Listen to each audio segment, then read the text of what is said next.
ඒක අහන්න පුළුවන් නම් මරුවේ සතුරු වෙන්න. පුතා දැන් ඇති පාඩම් කරලා නිදාගන්න. ඒ වචන ටික අහන්න පුළුවන් නම් උඹලා මැච් එක ගහලා. දැන් මරු. එයාලා සතුටින් කියන්නේ ඒක කියන්නේ සතුටින් කියන්නේ. අම්මා ඉස්සර බැන්නේ පාඩම් කරන්නේ නැහැ කියලා දැන් ඔච්චර පාඩම් කරලා ලෙඩ වෙයි කියලා බයිනවා. මරු. ඉස්සර අපේ අත්තම්මත් එහෙම බයිනවා. මොනවද ඔච්චර පාඩම් කරන්නේ? නිදාගන්නද? අම්මලා එහෙම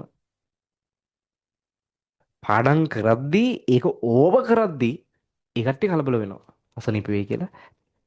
ඒක අහන්න පුළුවන් නම් මරුවේ සතුරු වෙන්න ඕනේ. පුතා දැන් ඇති පාඩම් කරලා නිදාගන්නද? ඒ වචන ටික අහන්න පුළුවන් නම් උඹලා මැච් එක ගහලා. දැන් මරු. එයාලා සතුටින් කියන්නේ ඒක කියන්නේ සතුටින් කියන්නේ. දැන් ඇති පාඩම් කරා. දැන් මම දන්න ළමයෙක් ඉන්නවා.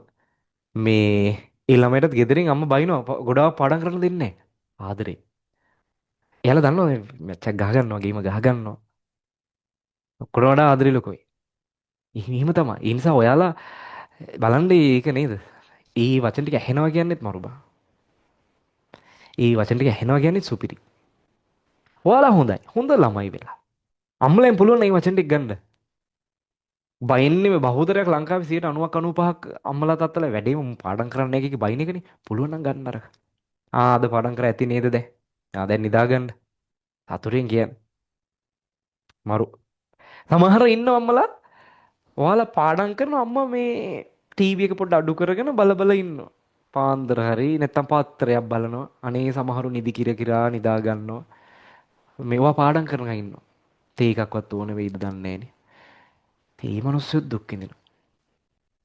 එහෙම සපෝට් එකක් තියෙනවා ඔයාලට. ඒවා ගන්න. ඒවා අරගෙන වැඩේ කරන්. ඒවලට මාර ආශිර්වාදයක් ළමයි. එහෙම අම්මෙක් තාත්තෙක් ඉන්නවා කියන්නේ මාරම ආශිර්වාදයක්. සමහර මේ මම දන්න කට්ටිය ඉන්නවා සමහර තාත්තලා කැලෙන්ඩරේ මාක් කරනවා දින මෙච්චරයි මෙච්චරයි කී කිය. ටයිම් ටේබල් ලියලා දෙනවා තාත්තලා. බලන්න ඔයාලට තියෙන මේ සපෝට් එක.